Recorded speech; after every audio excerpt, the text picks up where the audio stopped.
Let me welcome you to this crest offering deep dive entitled Navigating Care Fatigue. My name is Terry Young, and I work with the Crest Leadership Group. And this particular deep dive is presented as one of our resources for leaders in the midst of their challenges of life and leadership. Obviously, this particular deep dive is about the matter of when we feel weariness coming on and when we feel what is often referred to as compassion fatigue. For this particular deep dive, we're going to provide you several resources that are in addition to the content of this deep dive. We're also going to provide you some simple note pages, so we'd encourage you to follow along, take some notes as you desire, as the PowerPoints and the presentation proceeds.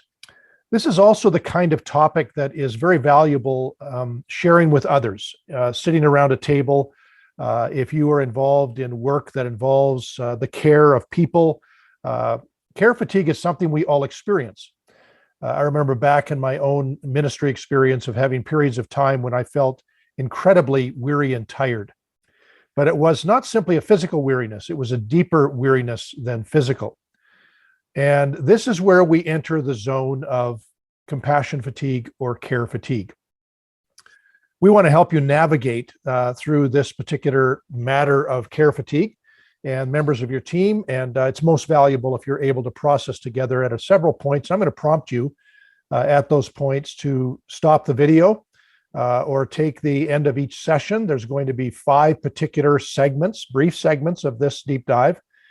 Take some time at the end of each segment to discuss together your insights, your experience, maybe some very current type of reality that you're dealing with, and make this an effort to help one another to, as the words of scripture say, to not grow weary in doing good. We do get weary, but we need to keep the good that we are doing in the world ongoing. The battle is, what do we do with the weariness? I have a little reminder in my office of my grandfather's career.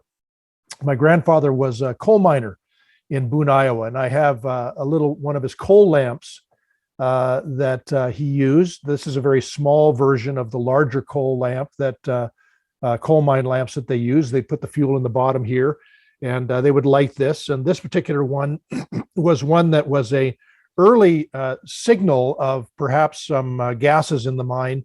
This would flare in a different way to alert coal miners of danger in the mine. Before my grandfather's era, they used canaries. You may have heard of the adage, when the canary stops singing, and you may wonder where that came from. There's actually a book by an educator a few years ago when he wrote a book by that very title, When the Canary Stopped Singing. And it was his way of profiling that educators may be harbingers of greater things within the wider society that we need to pay attention to. That when educators, people-intensive work, when nurses and doctors, people-intensive work, when clergy, people-intensive work, when they begin to evidence greater levels of fatigue and burnout and life-altering fatigue, that's a harbinger of wider things going on in the society. When the canary stops singing is this idea that widespread care fatigue could be a harbinger. It is a serious sign of real trouble and danger in the wider environment in which we live. And I think we're in a time in COVID and hopefully post-COVID where many, many people are saying, I am so tired. Today's frontline givers are evidencing more fatigue than ever. And thus, this issue requires, we believe, more attention than ever. But we send people down into the mine and we say, just keep working. And they look around and they see canaries that have fallen over, canaries that are not conscious. And perhaps those who send workers down in the mine say, just get back to work. It'll be okay. He's just sleeping. Make more money, care for more people. But we can't ignore harbingers. And that's what this particular deep dive is about. I want to, in this early introductory segment, give you just an overview, a bigger, higher level picture of what it is that we are all dealing with when we are engaged in caring work. And many of you who watch this will be in intensive caring work. That is, much of your work is people intensive. There are four particular elements that we find in our work. One is the technique. It is the work itself. It's the day-to-day labor and work that we do to simply carry on with a social service agency, with an agency perhaps that is helping single moms or helping those who are in poverty, or you're helping those who have mental health challenges, and you're at the front line of that. You're in congregational work, and there's the technique of all of that. That technique is somewhat the effort and labor work that we do. But then there's the relationships that we have with people that we travel with, and we have relationships of peers and colleagues, but we also have relationships with people in need. There's then, in the bigger picture, there's contextual strain. There are wider world issues and there are impact points that affect your clients, and it adds to your clients' load and their particular struggles, their challenges. They walk in the door with their challenges, but they also walk in the door with wider contextual strains. So that when economic forces become to be more onerous, when world events begin to lay heavy on people's hearts, they're not only dealing with their parenting challenge or their life season challenge or the particular circumstance they're in, they're dealing with wider issues. That contextual strain also affects your agency, your congregation. Congregations that I've heard of in recent days that have laid off staff. They've laid off staff because of financial pinch points, a constraint in resources. And so that has a ripple effect, and people's employment is affected, but then the people who are still there within that congregation employed, it affects them as well. It's a strain, and it's contextual. All of these things are absorbed. That is, we may not be conscious of it, but we are bobbing along, or we're seeking to keep our head above water in a stream that has technique, relationships, contextual strain, and we're absorbing the things that are in the water. It's all the things we take in. So this gives insight into what's going on with me in the midst of my frontline work. It's all of these things. This might be a good point for you and your team to go back to this particular slide, and we'll provide the slides for you to look at this and say, which one of these right now seems to be taking the greatest toll on you? Which one of these seems to be adding the greatest load? And which one are you struggling with the most? It's the bigger picture of caring work. If we take a closer look at caring work and people-intensive vocations, we just need to remind ourselves of the following. It is high-stakes work. When you're dealing with the lives of people, you don't start your days with a sense that you're dealing with widgets, you're dealing with some product of some kind. You're dealing with people. You're dealing with a mom, a dad. You're dealing with children. You're dealing with families. You're dealing with life crises. You're dealing with people who are in extremis. They are in trouble. There's some measure that it could turn out very badly if the present course they're on just continues on. So it's high stakes work.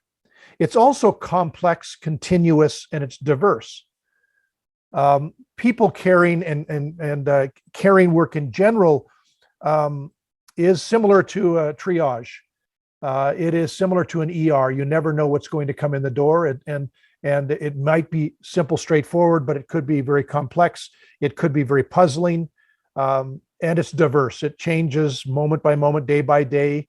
You have different intensities of need. You have different levels of need. You have different situations of need. And so it is complex.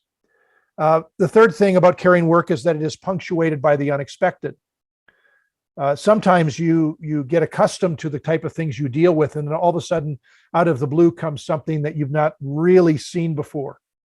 That adds an extra level of awareness and a need for discernment and wisdom, and you find yourself having to reach for a deeper reservoir of wisdom. You find a need to reach out to others to say, help me with this. And so it is punctuated by the unexpected. Fourthly, it is provided Little structure for prioritizing. And that's the nature of people-intensive work, is that it is triage work. In a sense, you have to triage, but it's often very difficult to know, how do I prioritize the encounter I'm about to have with the encounter I just had that needs so much more, when I know this encounter is not going to require as much, but I need to deal with each one as they come. And how do I prioritize? We're provided a little training on that. We learn it often, I think, through the school of experience. But that's another particular point we need to realize in caring work. The fifth area is that our work in recent days has been complicated by a turn to more digital and less person-to-person communication. So that's a unique factor of the last couple of years, is that our caring work has changed, and we've had to adjust, we've had to adapt. And I know those who are counselors who have found they've had to adjust, and clients have had to adjust to a digital type of face-to-face, and they've been able to do so. There is some loss of the very visceral present in the room, but there's been adaptation to that. But it's a burden, and it's a heaviness that you need to deal with, and it is an element of load that some have had to carry. And it's a particular adjustment of our level of attention and how we pay attention to people that we care for. The final point I would make is that it is tossed by rapid external change, or very unexpected, unanticipated external change. So caring work in the recent season we've all been in is one of adapting on the fly, it seems, week by week, month by month, in keeping with what protocols have been and what particular government mandates have been. And that simply adds to some of the burden of caring work.